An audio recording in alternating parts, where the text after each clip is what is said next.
Welcome, ladies and gentlemen, to I know you don't want to see my chest episode. This is like, excuse me. But he's so sexy. Mhm. Okay, I don't think I've really talked about this before, and this is going out to my friend Ross over in Scotland, because she was suggesting a page to me, and I liked the page, and I friended that person. Um, I mean, I don't sound European, do I? No, I don't. I've lived in the United States for a long time, very long time. But the one country we never went to was Italy. There's a reason we didn't go to Italy. Now, would I have gone to Italy on my own if I would have been old enough? Probably. But I was too young to do things like that, and my parents were like, why should we go to Italy when we're already in Spain? Basically, to them, Italy at the time was probably not a whole lot different than Spain. You have to understand, Spain in those days was very third world. We lived under a dictator, although I don't think the Italians, well, the Italians had, the crime syndicates and, yeah, the mafia, but I mean, frankly, there's probably more to see in Italy than in Spain. Well, maybe not, but, Italy has very distinct, you have well, we had the amphitheaters in Spain too that were actually built by the Romans. But I mean, go to Rome. What do you see in Rome? The Colosseum and all that kind of stuff. You don't see that in Spain necessarily. I mean, you do, but it's something Italian that was brought over to Spain. It's not, purely, truly Spanish. So we didn't go there. We got close, but close don't count, does it? Except the horseshoe. Yeah, except some horseshoes. Don't hit the horse on the head with the shoe because he might kick you. Yeah. Um, how close did we get to going to Italy? When we were leaving Spain, um, we drove through Andorra, France, Switzerland, Austria, and then into Germany. We didn't go to Monaco. I don't think we went to Monaco. If we drove through the middle of it, not even knowing it. Yeah. It's so small. Yeah. I mean, if my parents may have gone to Monaco, but I don't. I never went to Monaco. Didn't get to go. Damn. Andorra, though, we went to Andorra. We went to Liechtenstein. We went to the Netherlands, but I didn't go to the Netherlands. My parents went to the Netherlands. They went to see the Anne Frank house, but like I said, I didn't get to go with them. You were just a baby. Yeah. I was telling my wife, my parents wanted to go to West Berlin. Over here they say Berlin, not Berlin. But anyway, well, here in this state. Which one you're talking to, too. Yeah, there's actually a town called, as they say, Berlin up here. But anyway, that's where they say you can see moose. And in Illinois, there's a town called Berlin, too. Oh, it's spelled the same way? Berlin. Yeah, not Berlin, Berlin. There were two ways into West Berlin. One was flying, one was by the train.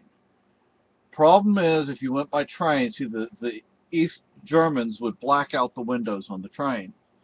And sometimes they would just randomly stop trains and go through and start pulling people off.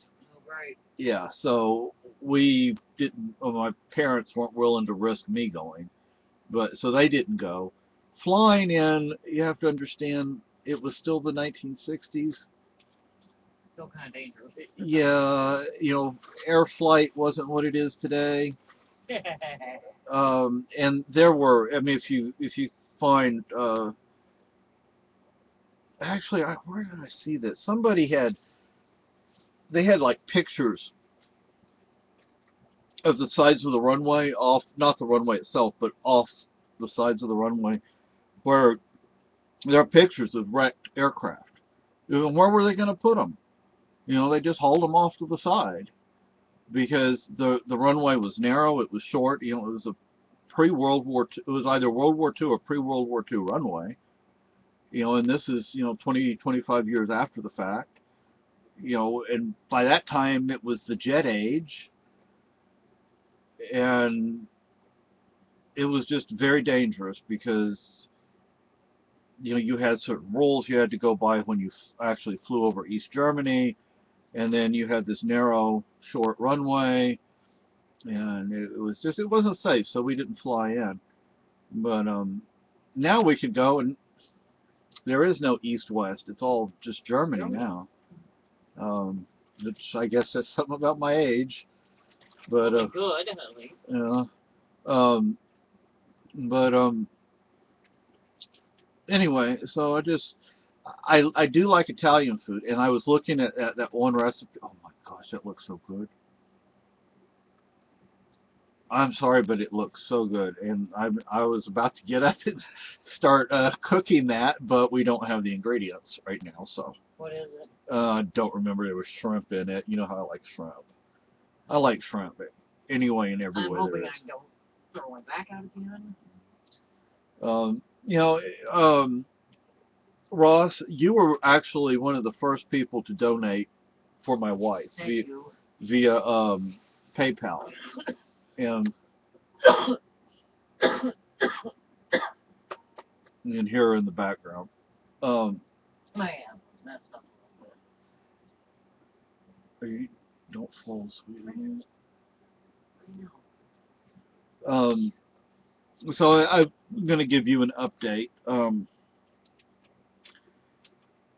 If you, let me see, if I move the camera, you can see that certificate next to my dad's flag, and that's the hat for the Guardia Civil. Yeah, I've turned around right now, but I'm trying to look for something too. Here, you want to see my beautiful wife? Oh, yeah, right. There she is. Good morning. Hello, people. That certificate right there is my wife's certificate. Radiation. Yeah, she therapy. completed 14 treatments of radiation. Now it's really starting to tear up my digestive system. Having diarrhea problems. And Not yet today. Hopefully we don't go that way today. and No fun, believe me. this month we have to drive all the way up to Lebanon to How we're going to get the extra for that, I don't know. and thankfully we have, although there are 2 appointments up there, they're both the same day. That's like a 2-hour drive one way and 2 hours back. Yeah. And Probably beg them for gas cards, but yeah, and it's most of the trip is in Vermont, not in New Hampshire. it's like on the border. Yeah. Like there's like a portion of that highway. It's crooked, let's put it that. Yeah. It follows the Connecticut River pretty much until you get up north where there is no more river. It's just the lakes that eventually, you know, pour out, drain into the river. But we have to go up there. Well, for cancer. And You know, my stomach. so the next step is we're not 100% sure because they say this and then they say that and then I think my doctor's crazy. yeah. She has to have a procedure done, and once that procedure is done, then we can start looking into chemo. Yeah. My thing right now is hurry up and do this. Kill the cancer. You know what I'm saying? Just go ahead to get this all done, and if you can imagine how the radiation. This is the thing about the radiation. We go into town, we spend 5-10 minutes there, and we come back home. For about 15 minutes. Maybe. Yeah, I'm like, Charlie, our beta fish, Charlie. He's bossy. Yeah, he goes and chases the the others. Oh, he's bored. Yeah. I gotta have something to do. But yeah. So I don't know. Maybe I'm just paranoid. I'm like, kill the cancer. Go ahead and get all this done. Just don't kill me. Yeah, just don't kill my wife in the process. And I'm like, you know, if you can imagine what she's gone through with the radiation, she's going to be really sick probably with the chemo. So And if anybody knows of something that will stop diarrhea other than the medicine they give you in the hospital, please let us know what it is. Because and that stuff they give you doesn't help.